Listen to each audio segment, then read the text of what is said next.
अस्सलाम वालेकुम, मेरा नाम है Umar Waseem and welcome to the very first episode of billionaire mindset. अच्छा जी, billionaire mindset, I am sure नाम अपना ही सेल्फ एक्सप्लेनेटरी है तो मुझे समझाने की जरूरत नहीं, बट स्टिल मैं आपको बताता चलता हूँ।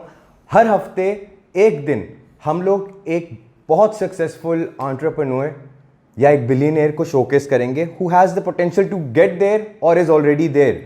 एंड बात यह है कि मेरे साथ मौजूद हैं मेरे बहुत अच्छे दोस्त वासिक उर्फ तपाकड़ वही, you want get the inside joke, हमारा अपना आपस का मजाक है। एंड आपको शायद पीछे नजर आ रहा होगा बॉबी द जिराफ भी नजर आ रहा है। खैर, अच्छा जी, before we go ahead please click on the subscribe and bell icon button ताकि आप हमारी हर वीडियो बर वक्त मिलती रहे। अच्छा जी वासिक, हम क्यों कर रहे हैं ये?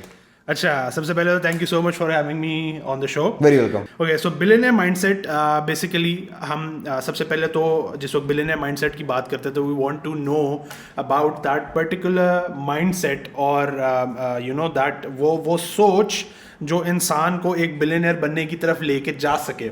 अब उसके अंदर जाहिर सी बात है, जिन एंटरप्रेन्योर्स को हम स्टडी करेंगे they are not always billionaire themselves.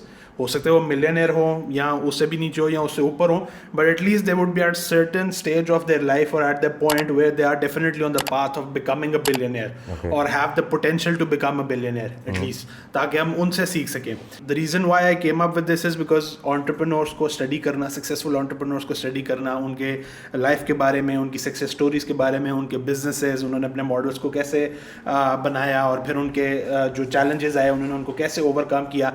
This is a personal passion of mine. I like to study about them, read about them, to get inspiration from them, to get ideas, to see different angles and perspectives on the things that we are trying to do in our life right now at this certain age and time. अच्छा, on behalf of the audience मैं एक ही सवाल पूछना पड़ूंगा। You've been doing this for a while now. फायदा होता है like from learning from other people's experience? 110%, 110%। देखिए, सियाना वो है जो दूसरों की गलतियों से सीखे। ठीक हो गया, क्योंकि अगर आप वो खुद गलती करने की तरफ जाओगे, उसके अंदर आपका कितना टाइम लॉस होता है, कितना आपका और चीज़ों का लॉस होता है, पैसे का लॉस होता है, किस चीज़ का और लॉस होता है। आप वो करके जब सीखोगे और या आपने किसी और को पहले ही देख के अगर एहतियात परख ली और अपने जो है पाथ को या जो भी आप काम कर रहे हो उसको उस हिसाब से रीडायरेक्ट कर लिया या जो है ना करेक्ट कर लिया, तो that will save you a lot of time, energy, trouble, everything. तो इसीलिए definitely there is no doubt about it कि फ़ायदा बेइंतहा होता है to understand and learn about the people that are at a stage where you want to be. So if I want to be a successful entrepreneur, हर किसी की अपनी अपनी different aspirations है. This is for the people who want to become successful entrepreneurs. So if I am one of those people, I want to be a successful entrepreneur, so I study about the successful entrepreneurs, right?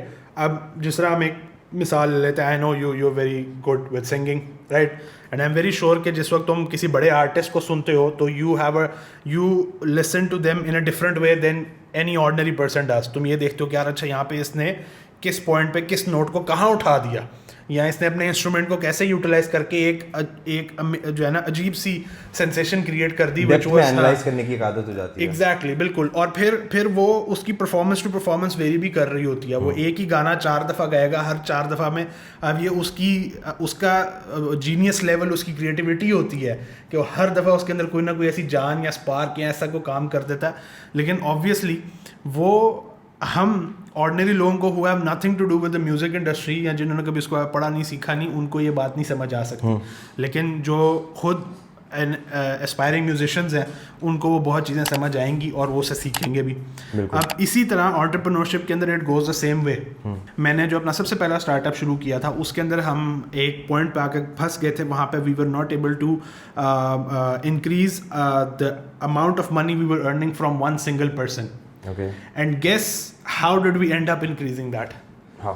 We learned from a business model of an airline and applied that to a food delivery service. Okay. And we ended up increasing our overall check size. Yeah, I think that's enough proof कि अगर हम लोग दूसरे successful entrepreneurs को अगर read करें तो concerning that अगर आप लोग बिलियनियर माइंडसेट को फॉलो करते रहेंगे तो कुछ पता नहीं, इंशाल्लाह ताला आपको यहाँ से कोई बात सुनने को मिल जाए जो आगे जाके इन लाइफ आपको हेल्प कर सके एंड वहाँ पहुँचा सके जहाँ आप जाना चाहते हैं। Alright, let's get to the topic then. Vasik, are we ready? हाँ बिल्कुल। अच्छा, before that I just want to discuss about the segment a little bit. अच्छा, हम जब भी सेगमेंट शुरू किया करेंगे तो we are gonna discuss about the personality और सबसे पहले उसकी बेसिक इन्फो कि व्हाट ही इज़ डूइंग और यूज टू डू, जो उसको जहाँ से उसकी वेल्थ और सक्सेस उसके पास आई।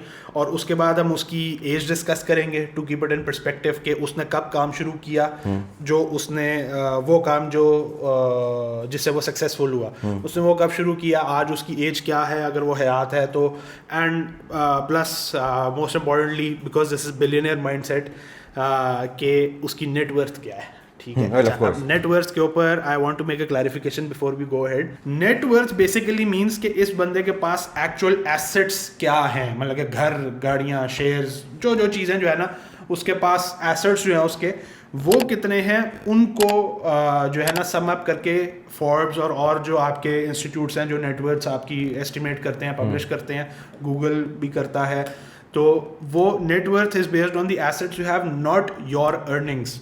अब स्टीव हार्वी की नेटवर्थ $160 मिलियन है, लेकिन स्टीव हार्वी के बारे में ये भी एक फैक्ट है कि उसने एक साल के अंदर, अभी रिसेंटली कुछ ईयर्स के अंदर, उसने एक साल के अंदर $125 मिलियन कमाए थे।